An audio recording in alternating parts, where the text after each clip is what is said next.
Administrator, do you want to put that on the consent agenda? If we can get consent, yes.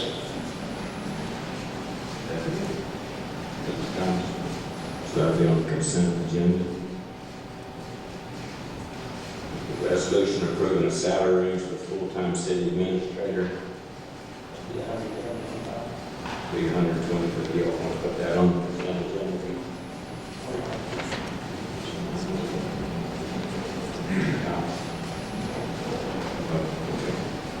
And D is a resolution for the city's budget transfer $12,000 for the court. Anyone? We have a consent agenda on that.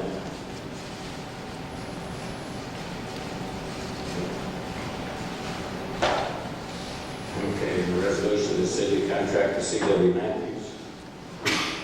We have a consent agenda on C.W. Matthews.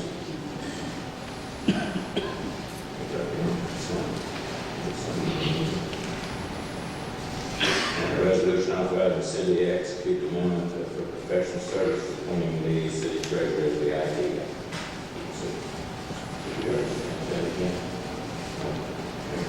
And G is that's the resolution. G. resolution is G, yes. Yeah. The resolution to transfer $25,000 from the special call meeting.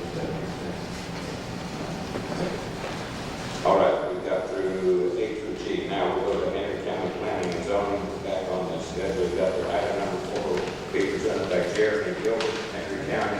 It's a rezoning RC 12-02. Minimum Christian Church in McDonough, Glory requests a rezoning from M1 Light Manufacturing to O1 Office Institution for property located 1120 Village Business Parkway in land lot 2 of the 12th district. The property consists of 4.44 plus or minus acres and request for a church.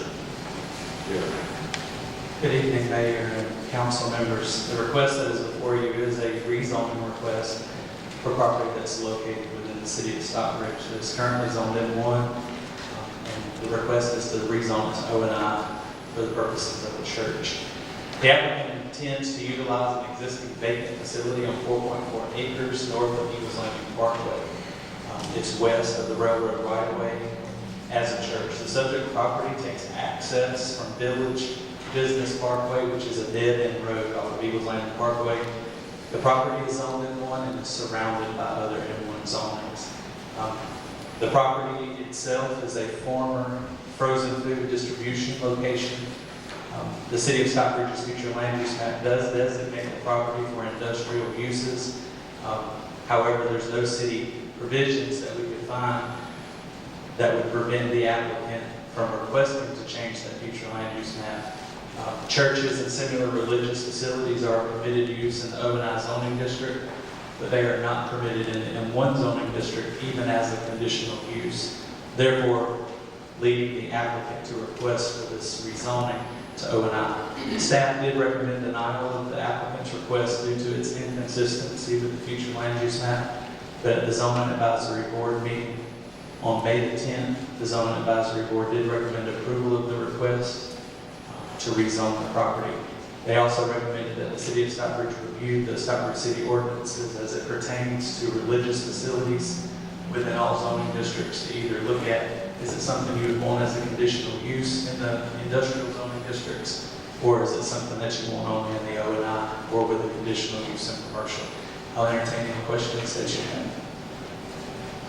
Mr. Steiner. Chairman, if we rezone this now, this is a permanent rezoning, correct? It cannot return back to a former condition. That is correct. If you rezone the property to O&I, it would be rezoned to O&I until such time another applicant came in and requested that zoning to go back to M1, or at the time that the city would do a city-initiated rezoning, but it would require board action again. But is it permanent? Yes. Yes, it would be permanent. It's permanent. It can be changed. It could be another request to come in the event that the church was to vacate the premises and another manufacturing use wanted to come in, but they could rezone the property back to industrial. Okay. The second question, please. Am I correct in saying that, I'm sorry, I lost my train of thought for a second. The The city has no organized plan for church use in various zoning areas. And it's Correct. the county's recommendation that we come back and actually put together some sort of overall plan to look at church and their applications. That is correct.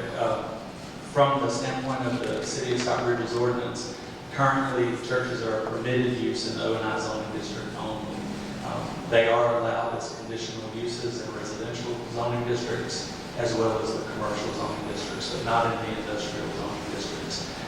When the ordinance was amended, the adopted version of Henry County's ordinance that the city has adopted by reference at the time didn't have the M1 conditional uses.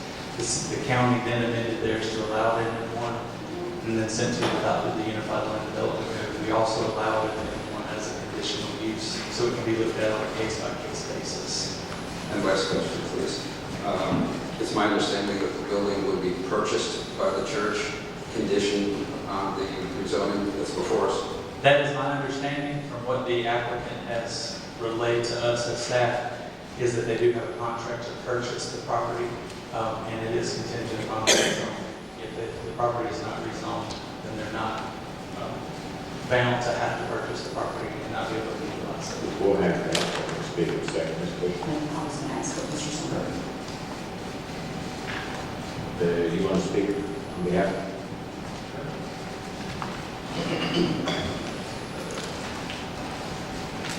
Give me your name for the record. David Powers. I'm on staff at Omaha Christian Church. Yes, we actually are a church, a plant that was started in 2007. We are currently in Ghana in an industrial building, which is M1. We have conditional use. We leased that building for the first 3 years and purchased it in December of 2009. We've outgrown the building. We're out of seats and out of parking. But our vision has never been to build one big place where everybody is coming to. So our vision has always been multiple campuses. This would be an extension of our ministry. We're planning to purchase the building if it is rezoned. If it's not rezoned, we can't use it, so we have no reason to purchase it. That's a contingency in our contract. If we are allowed to rezone it, we'll close on it. We will renovate it, and we will occupy it as a church. We won't be using it for daycare or anything like that. It'll be strictly for church services. Thank you, Mr. President. Mr. Webb. Is there anyone here to speak in favor of it? Is there anyone here to speak in not favor of it? So, Mr. Mayor, I have a legal question on the transparent and clear on my position on my ability as a council person. I personally know David. He's actually part of it. I support their church. They came from the Tom Christian Church years ago. Their mission statement, what he just said, is factual. Multiple campuses, not one conglomerate, one huge worship center. So I'm a member, an active member at Madonna Christian.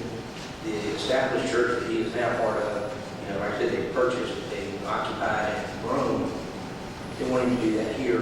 I'm just, not trying to say I'm for or against at this moment. I'm just saying from a legal affiliation, because actually David and I did broker some work, I think some awning work for my own church.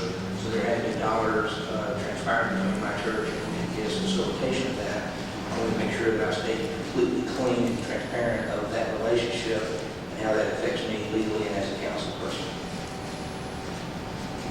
Yeah, I was on staff at the Christian Church at the time, not the Christian Church, correct? I'll answer your question generally because the city has obviously ethics ordinances that apply. I'd have to take a good hard look at them. So if you want to email me, the exact question, I'd be happy to look at it in depth. But generally, you always have the option to stay in the vote. Ethically, usually you run into ethical problems when you are able to benefit financially from an item that you are voting on. And that's one of the rules you see over and over again in ethics ordinances. And so if that were the case, I would definitely recommend that you abstain from voting. and announce why. But in this instance, I didn't hear that, and so perhaps if you gave me the full facts, I could look to make sure there was no problem. But if there's any question, obviously you can abstain.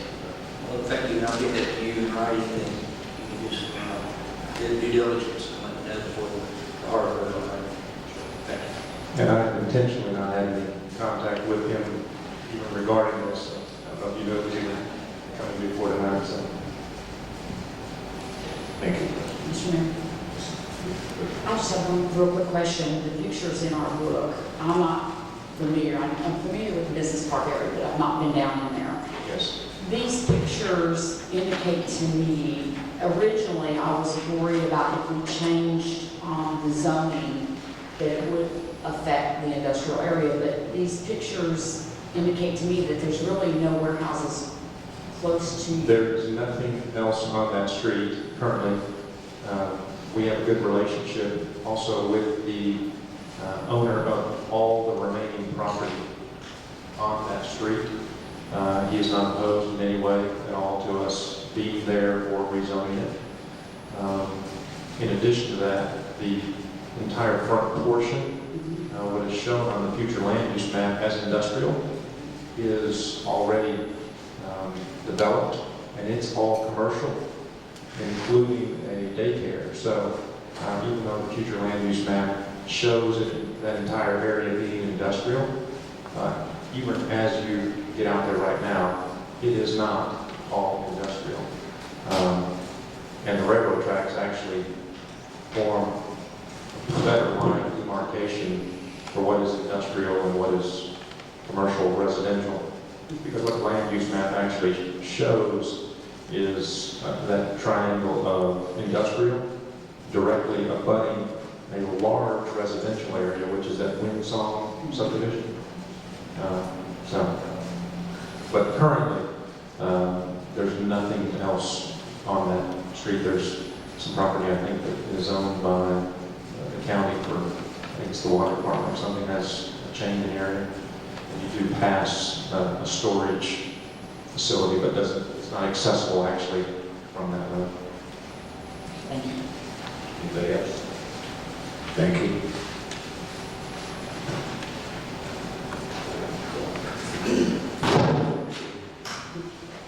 And item 5 will be presented by Jeremy, Henry County rezoning RC 1109S to Ease Management Group of Stockbridge, Georgia, request rezoning from O&I Office Institution C2 General Commercial for property located at 107 Flippin Road and land lot 59 of the 12th District. The property consists of 1.5 acres, and the request is for a restaurant. Here. Good evening again, Mayor and council members. The request that you have is a rezoning request. It is on Flippin Road there at 107. It's at the intersection of Flippin Road and Old Atlanta. The applicant intends to develop the 1.519 plus or minus acres on that southwest corner for a restaurant. The property is currently developed with a frame structure that is vacant, and it has an associated non-residential parking lot. The property is currently zoned O&I, Office Institutional, and was a previous location of a professional office, massage therapy clinic, and for Christian ministries. Staff originally had advised the applicant that they needed C1 for the zoning district for a restaurant. However, the city of Stockbridge's zoning ordinance only allows freestanding restaurants in the C2. So it was sent back to the zoning advisory board to be reheard. The applicant requested C2 versus the C1. That's why this application is coming back. The property is designated on the future land use map for medium density residential. So the request is inconsistent with the future land use map. Planning staff did recommend denial, but have put 6 conditions that were recommended by our Department of Transportation in our proposal in the event the City Council opts to approve this request. But at the May 10th, 2012 Zoning Advisory Board meeting, the request was recommended for denial by the Zoning Advisory Board. Can I answer any questions that you have on this request?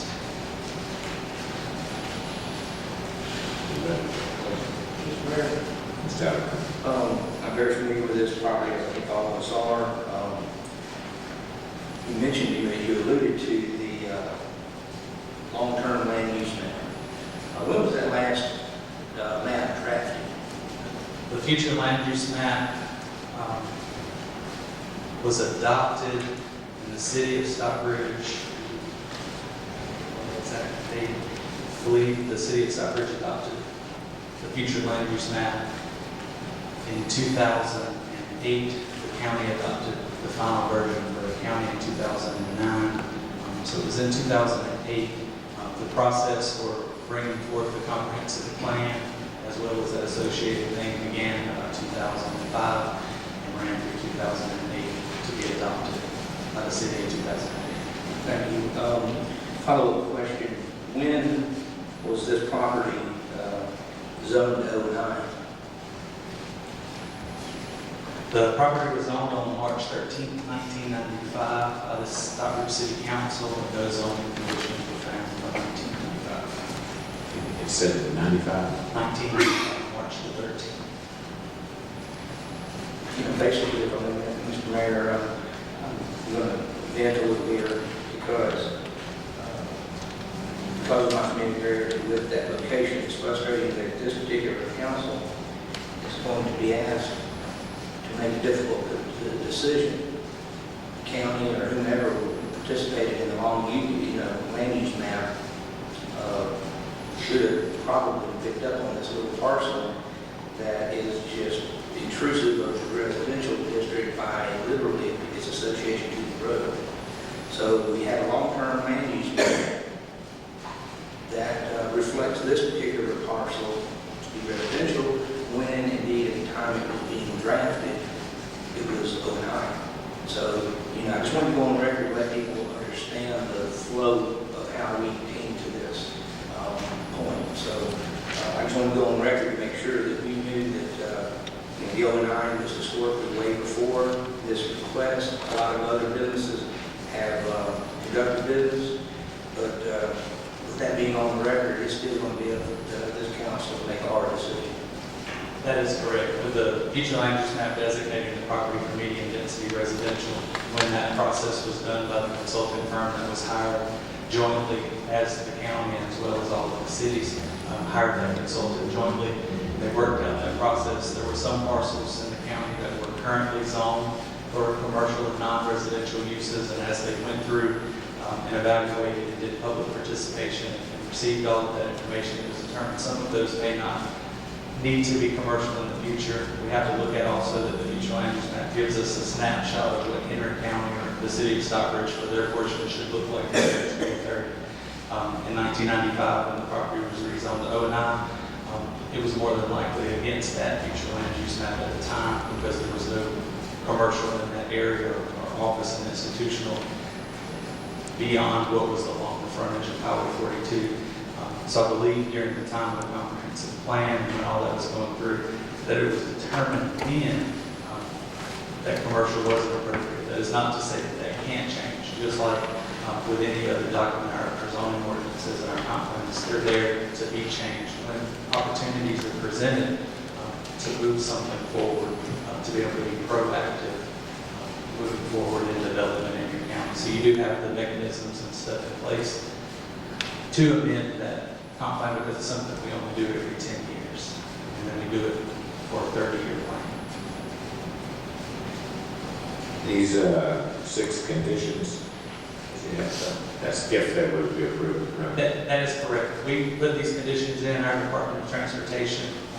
One of the engineers in that department had some recommendations that as far as access points, the site plan that was submitted to the Planning and Zoning Office as part of this request showed multiple access points, some of them current access points that don't meet sight distance, that are too close to the intersections. And the Department of Transportation wanted to capture those comments in the event that the City Council chooses to approve the request, that some of those items can be addressed, not adding extra curb cuts when they're not necessarily needed, and potentially closing some that already do not meet sight distance to make the health, safety, and welfare of the general public better. Okay, is the applicant here? Thanks. You got to come up.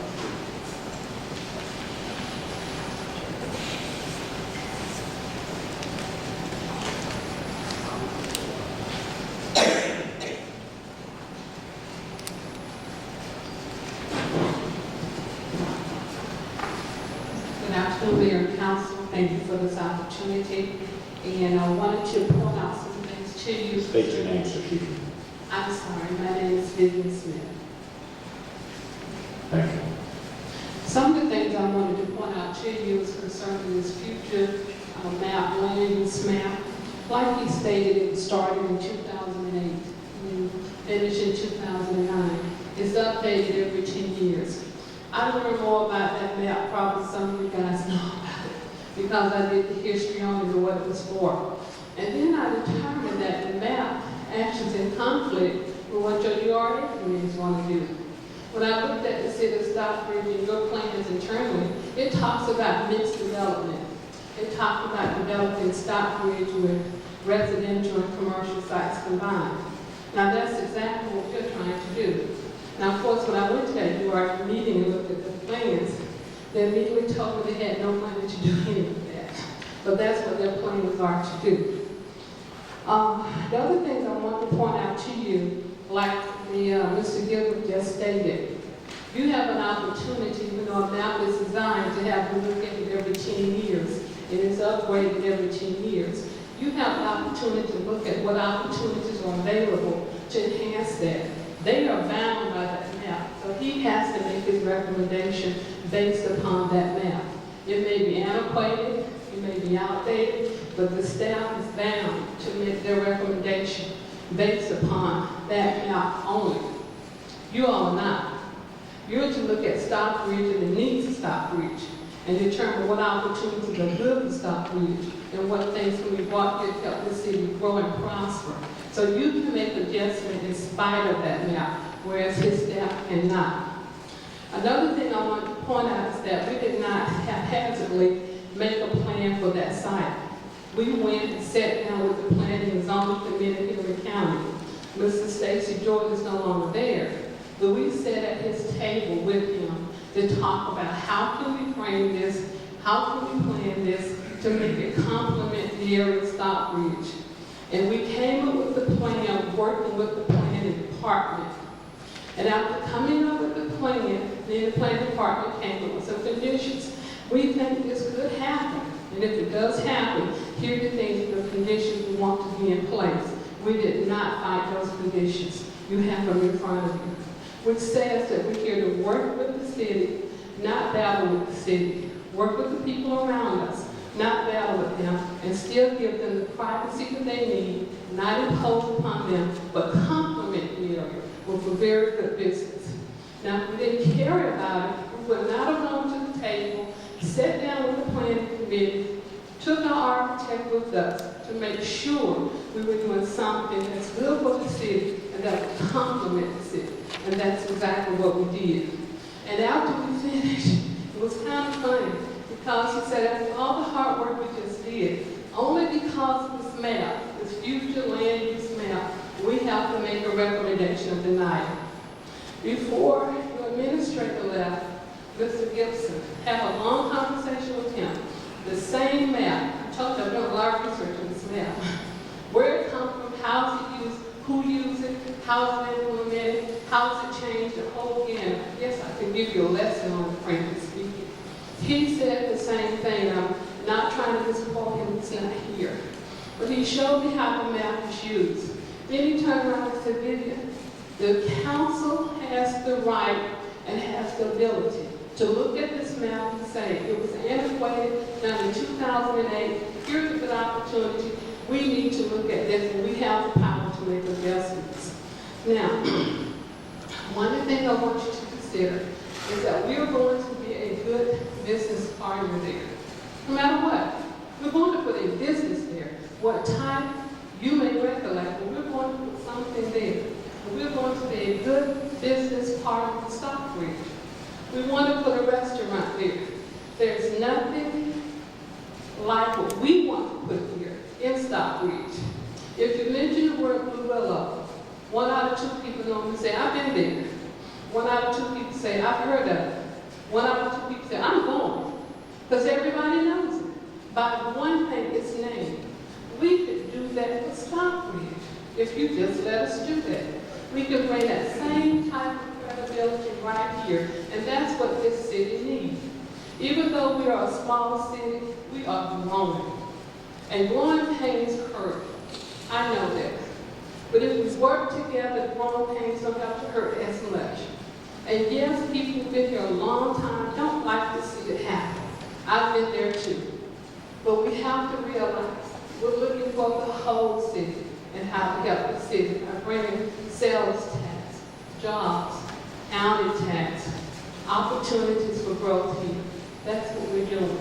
And I'm asking you to consider what we're doing for the city and make a good choice for Stockbridge. Thank you. Is there anyone who speaks in favor of it, wants to speak? One. Is there anyone who is opposed and wants to speak? You know, would want to, I don't know, if you want to come up here one at a time, and you can speak and state your name into the record so they can hear you recorded. Mildred Reed, I would like to speak in favor. I met Vivian, in that place her office, and we talked, and she shared the information about the property. And I'm very excited about it. She mentioned Blue Road, but there was another place down here in City Green, man, I think that's what it's called, that had a similar concept, and I like the idea, and I think it would be an excellent idea for Stockbridge. Thank you. Not in favor? You in favor or nothing? Okay. We got all in favors? Let's give the rep the favors in. I'm sorry. My name is Melvin Thomas. I'm in favor of restaurant. Time to keep everybody a piece of what's going on. The general feeling is, or my feeling's been that I'm always the last to know, and I'm finding out things that the attorneys are doing, but the mayor tends to be the last one to know, and that's why I was asking for clarification. Y'all saying we need a policy on it here. I mean, I have no problem with an individual council member talking to them about whatever that you want to talk about. But like I said, once it becomes public, or once you start another discussion with another council member, and to me there's not a problem with that right there. Now you've got two, now you've got three, because I'm finding there's, and I think I don't take the words of your mouth, Mr. Thomas, but I think you find the frustration of it there as well. Sometimes he's the last one to know, and when I've asked you, when you wrote something up, and I know you felt bad, I've asked him, who gave this to you to write up? Well, I can't tell you. Why can't you tell me who asked? Well, I have to call and ask to get their permission to let me talk with you about it. And I just think that's wrong. In my opinion, y'all might not, you can disagree with me on that, but we're trying to keep open and transparent with government. That's what we ran on and said that we wanted to do. I have no problem with anybody knowing. When I talk about city business, you can sit right there. Now, there's certain things, Bill, you correct me, personnel or HIPAA stuff or something like that, those things have got to be kept private for whatever it's generally me. The majority of what we talk about in here, we get legal advice from it should be all of us, so we're not, per se, we're all finding out after we get 2, 3, 4 people, and we find about if the attorney knows, 4 people will know, or council members will know, or 3 council members will know. And I just think it's wrong. We all need to be sharing the same thing, and not we put them on the hot spot because I got to get their permission, and whether or not you can get a hold of it, you get an email or whatever. So I throw that up for y'all's discussion.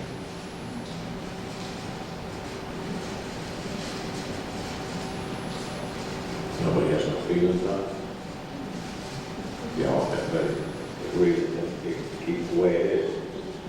Stay private.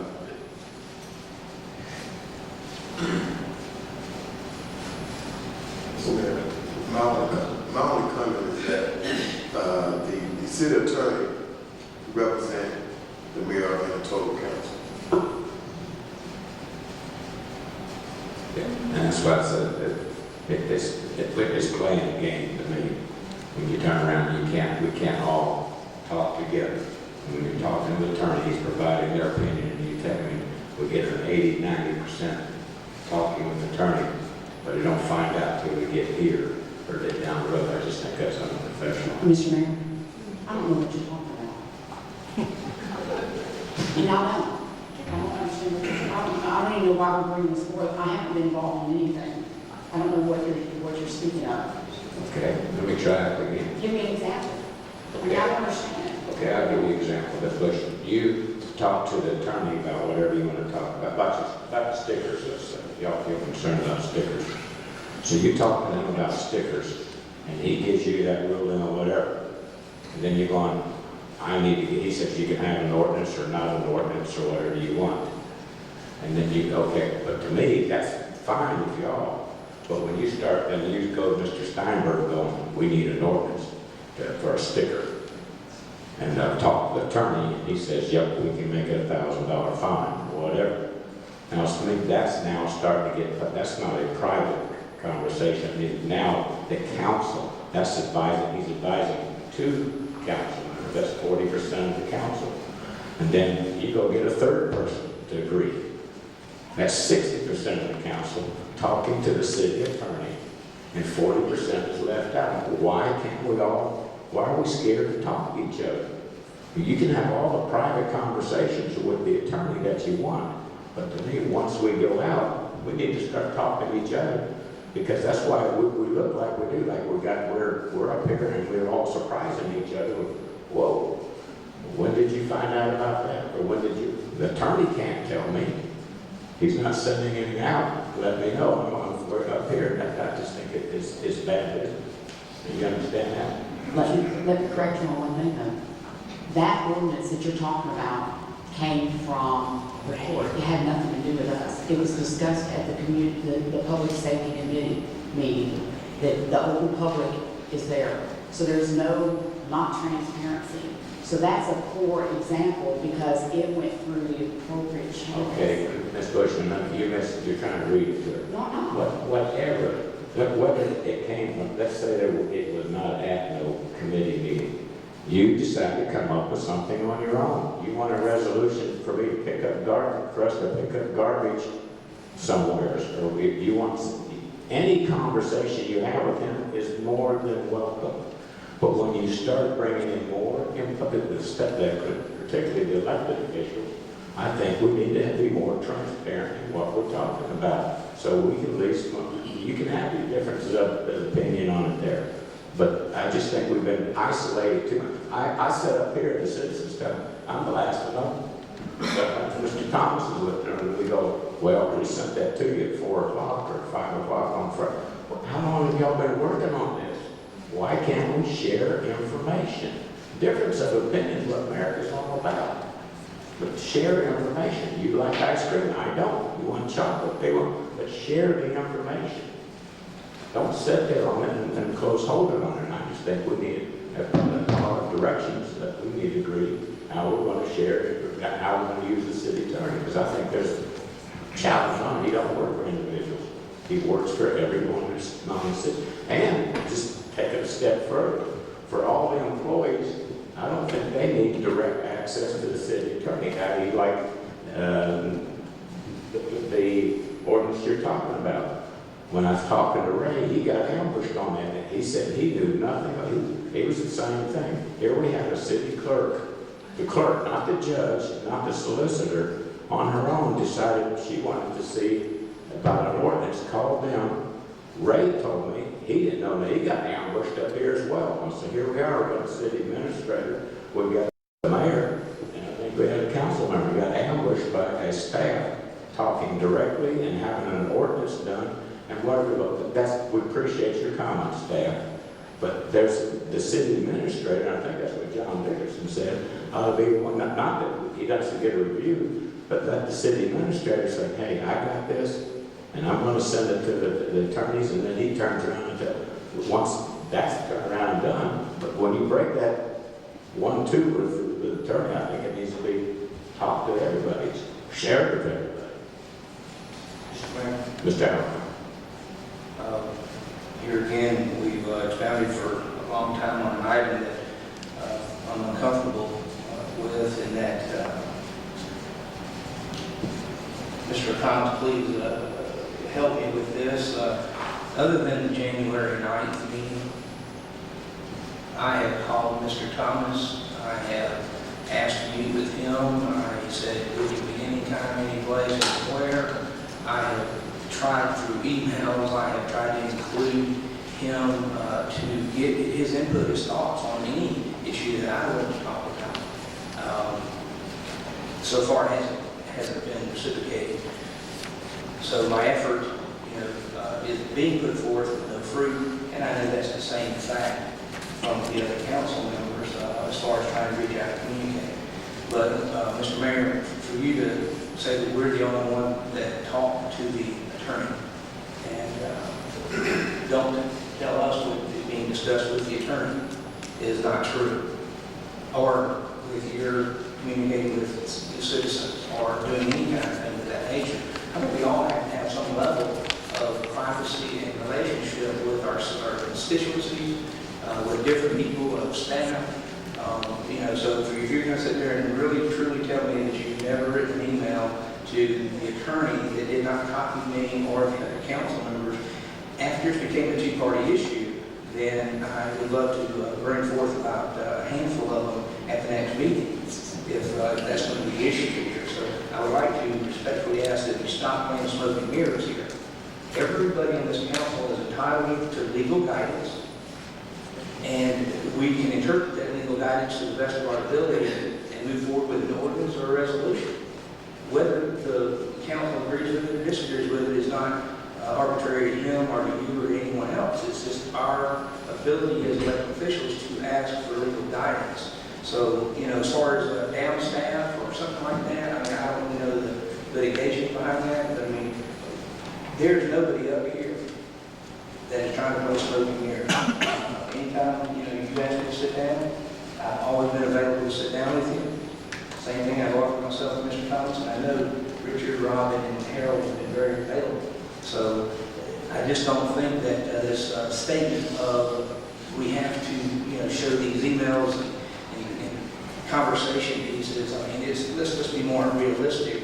All parties sitting at this dais have practiced exactly what you said, and there's nothing illegal going on. There's nothing wrong with us trying to do our job as council. Mr. Mayor, Mr. Alcon, yes, you and I have had conversations. You have called, I've called, we've talked. But there have been some occasions where it was obvious that there had been conversations with other council members and that I was left out. Yes, it is true that you tried to reach me on Friday at 4 o'clock with an item that was going to be discussed on Monday. And I've indicated to you that, you can just call me. I'm not one to sit at the computer and look at emails on the weekend because I interact with my church, with other organizations, and I just don't sit at the computer. But I have a problem with, and I'm not going to drag this out, but you and I have talked about this, but there have been occasions where, certain things was obvious that there have been discussions and I was left out. But again, we've talked about this, so I'm not going to reiterate that, but I do just want to respond to the comments that you just made. Mark, I just need to wiggle on it around that, but I'll just give an example here tonight. Here he goes, there's some resolutions that y'all have come up with about things for the mayor to do or turn, but y'all never even talked to the mayor. This surprised me. And this is good, but it's surprising me. And for drafting this stuff up, why am I not included in the conversation? Protect Mayor, you wrote, because you alluded to it. Well, you told me here that you didn't think, well, I knew you wasn't opposed to it. I'm just, if you include me and we talk about it, we might not be wasting his time to draft up resolutions or that we don't need. I'm not criticizing anything that's done illegal. But you can do stuff legally, but there's still, you have a moral and ethical thing, and I think it's just, I'm for openness, and I just like to, we come around and do that. I said, there it was, the resolutions here tonight, 2 or 3 of them here, I had not seen before, I came up there, wasn't made aware of it. And who else was? I don't know. But the attorney was, because he got it drafted up there. Okay, any more discussion? Lastly, Mr. Mayor, I did not have advanced information on this resolution. For an example, the organizational chart, it was obvious that some thought went into that, some discussion went into that with other council members. It was only presented to me here at a council meeting. So I did not have opportunity to even have input into that. Okay. Next item, we should have on here, the clearance spoons for use of pavilion for the Heritage Trail 5K mud run. Sorry for the time here.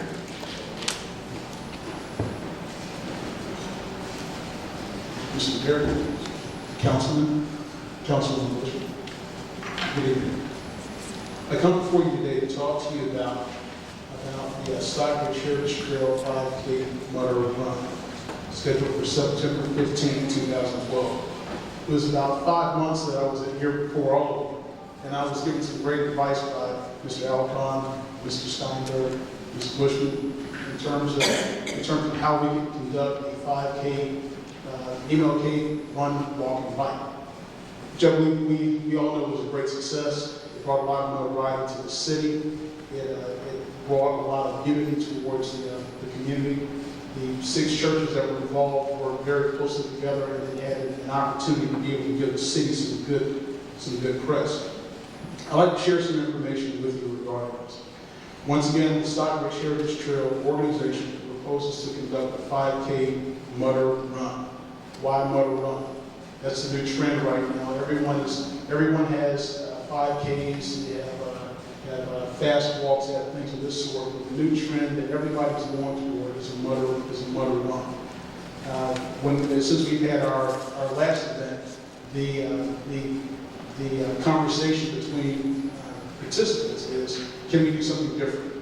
And we did some research among the committee. We determined that this was the most impactful and easiest event to put on with the resources that we had available. The date that we're looking at is the 15th of September 2012, between 9 o'clock in the morning and 12 o'clock in the afternoon. We'll begin at Memorial Park, go down Reeves Creek Trail until it dead ends. The return route is the participants get in Reeves Creek and run back up the Ty Street, and on down to Rock Quarry Road. Once they get to Rock Quarry Road, they take a left and run along the shoulder of the road to the Georgia Power Line access gate and return back to Memorial Park. The reason for this is to raise funds for the Stockbridge Heritage Trail Memorial Markers. We'd like to install throughout the city, with your approval, to recognize some of the historical sites and for other future projects as well. We plan to do this through a partnership with Get Set Growth, who we involved ourselves with last time. A professional race organization which will be responsible for the overall organization, like they did in the MLK 5K walk and run in January of this year. What we need from the city is for you to allow us to use Memorial Park, Reeves Creek Trail, and the creek itself. Second, authorize us to use the first pavilion in Memorial Park. Third is authorize us to use the restroom facilities.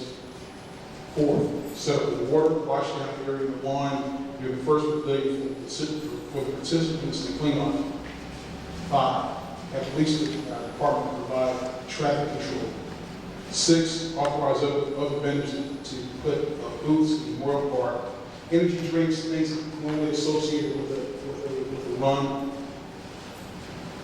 And finally, to have a parking employee on duty the entire time of the event. The purpose of this is, once again, when I came before you last time, this is our first opportunity to do this. Mr. Alcon, I think you were the one that gave me the advice that we needed to give with the city administrator. We didn't really give anybody a lot of time in terms of the opportunity to be able to plan for this accordingly. We're looking at more than 90 days out. And we believe that we can get this, we can have another first-class event, even better than the event that we had last time, that will once again promote the city, will once again bring everyone involved. And to other comments that I've heard over the course of the meeting, is to bring a positive notoriety to the city of Stockbridge. We learned a lot of things, as I said back in January. I thank you for your input. I thank you, Mr. Steinberg, for your input.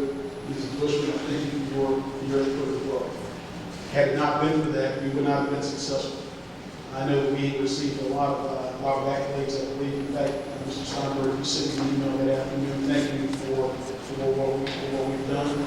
And once again, we are just one of the good citizens for the city of Stockbridge. We want to bring good things and good positive notoriety to the city. I offer myself for any questions that you have. Oh, by the way, we have submitted the paperwork in May. My understanding is that it has not been, it's been completed, but it's been tabled. It has not been approved as of yet. So I'll be following up with that to find out what the whole thing is. Again, I offer myself any questions. Mr. Mayor? Paperwork, I didn't catch that. Well, You submitted some paperwork. the ability to use, The request. yeah, the request, right. Not 21st. Okay. I think you did a lot of comments. Mr. Bowman, thank you for that.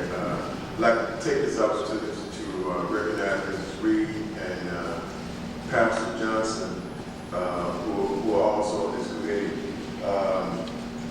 This request originally came through the Community Relations Committee meeting. Mrs. Reed made this presentation. I think it came forward to the body. I would suggest, and I know there are some copies of those requests. I don't know if the council member need those to be able to see that, but if you indicated that those requests are maybe Nicole, do you have a copy of those requests? Okay, so I think we may need to bring that forward. So at the council meeting, the council members can actually see those requests and be able to render a decision or vote at that time. Would that be a vote? In fact, if I recall correctly from I believe from Mr. Elcott, I believe we were told as long as we submitted the permit for use, there was not a need for a vote. We just want to make sure as good citizens of the community, we make sure the council is aware. I believe that from our last understanding is as long as the permits were filed timely, it would not be a problem. Once again, just as a reminder, we had Yetsec Groves professional organization that puts it on. They handle every aspect of it. The inconvenience to the citizens is minimal as they monitor the traffic crossing East Atlanta Road. We secured pacers through the law enforcement through that aspect, so that the effect of the city was minimal in terms of any inconvenience. Understood. Thanks so much for bringing this before us. It's an exciting opportunity for us here at the city. I just want to check on one thing, and I'm just absolutely not sure about it, and that is you're requesting free use of the pavilion. We are requesting free use of the pavilion. Mr. Steinberg, and thank you for asking that question. When we had the last one, the information we received was that if the city knew about it in a much more advanced notice, that the city would support us in this effort and would partner with us on this. What we're asking for are the 7 components that we need for the city. The pavilion and opening the restaurants is probably the greatest expense. We're asking in good faith that the city allows us to use that as the partners within this aspect. I hope I answered your question. Yes. Can I just continue for a second? Oh, yes, sir. The only thing I want to make sure, Clarence, is that it doesn't run afoul of any city regulation. Because I think there has to be a minimum charge. And I'm not sure there's an exemption allowed on a rental facility. And I would look to the attorney for clarification on that. Mr. Steinberg, if I may, I have in front of me 7.08.020 reservations and fee for our public parks under C. And I think this falls into your prior plan, which you're doing a great job of, there can be a waiver of fees if qualified. It says charitable and nonprofit organizations, schools, daycare centers are eligible for a waiver of rental fees, subject to sufficient documentation of said their entities. So, I mean, it sounds like you guys are 501c3 or have not, I don't know. But if you're not a 501c3, nonprofit, school, daycare, that's about the only waiver that our ordinance now allows us to give free rental to it. And the thing too is, even if you qualified, I would say if a family or a family reunion has already, paid for that rental, we certainly couldn't remove them from that rental. But I just, this week I think it's time, I think, to move on that. But that is what I knew that was one of your requests, and that's why I did some research on that. What is the rental fee? It says right here, $50 a day, daylight to dusk, $35 for additional 2-hour blocks, and then $35 for afternoon blocks from 3 p.m. to dusk. I'll tell you what I'll do. If you guys are asking, I'll pay your fee for you, so we don't have to go through the paperwork. What you're asking for is what somebody, if you can have a pavilion. Right, that's correct. I'll donate. If the dates and time are available. You Certainly. So we have to go into all that legal needs stuff, paperwork, all that. Yes, I think it's a good purpose, it's a good community building. That would work. Okay. Mr. Thomas. So, Mr. Boone, that being the case, you just have to go ahead and stay up at Homeland and Reserve before anyone else gets to it. We'll make sure that they get listening here. And I think you don't even have, there's a park employee, because I was out there this weekend, there's a park employee on all the time, 7 days a week. So you don't have to, he can just, you need to be over there, but there's one there, so that eliminates the employee portion. Water, you're asking for water, but water ain't free. Again, I'd have to defer to the ordinances that we have to follow our ordinances relating to that. I don't know if there are any. So if we had a leak over there about the time they got there, washing down. I know my daughter runs those things, I know what you're talking about, that's the motor runs. We've worked that out, I think. Probably. Anybody else? Any further questions? The last thing I'd like to say is to certainly invite all 6 of you to come out and participate, get dirty with us for the program as well, for the activities. Maybe we can have a council vote off. Lots of mothers. Thank you very much for your time. If you control the snakes out there in the mud, I've been joining. Okay. All right, thank you. Thank you very much for your time. The next thing on here is employee luncheons. You have it on your schedule on here.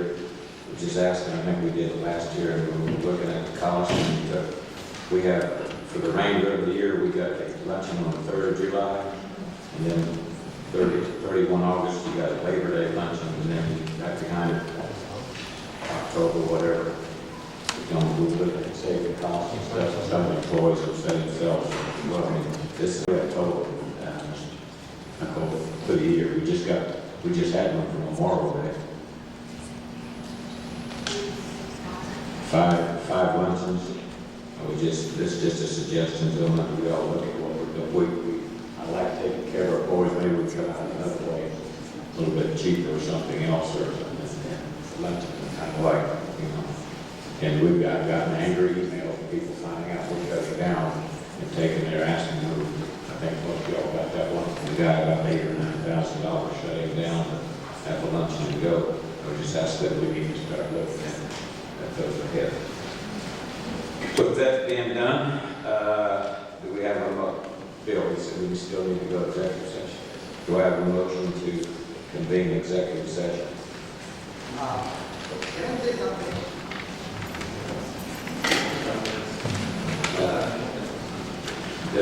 We don't have speaking on the agenda this time. Sorry. Motion for which one, Bill? Those, this executive session.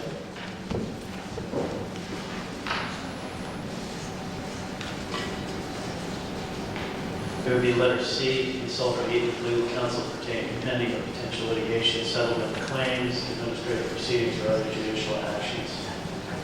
Okay, do I have a motion for the executive session? I'll make the motion to go into executive session for legal counsel pertaining to potential litigation settlement claims. Do I have a second? I'm second. All in favor? 1, 2, 3. Opposed? Not. I'm in favor. Mr. Thomas? Abstaining. Mr. Duttenberg, abstaining.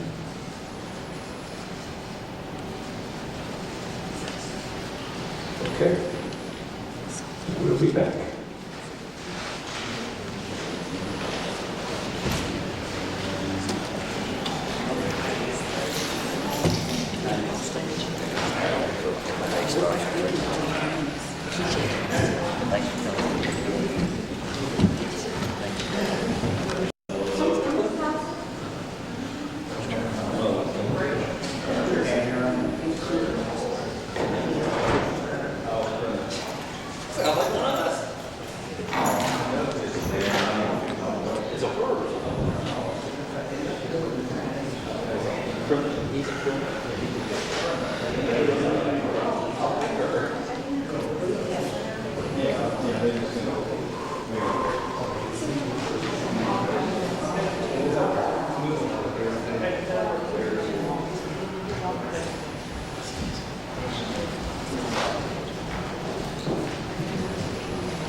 Do I have a motion to reconvene the regular session? I so move. I second. All in favor? Okay, I need a motion that the mayor sign a affidavit with paragraph 3. That was the only thing we discussed at consult legal counsel pertaining to pending legal litigation claims, all that. Anybody want to sign? I'll make the motion to allow the mayor to sign. Do I have a second? I second. All in favor? 3, 4, 5.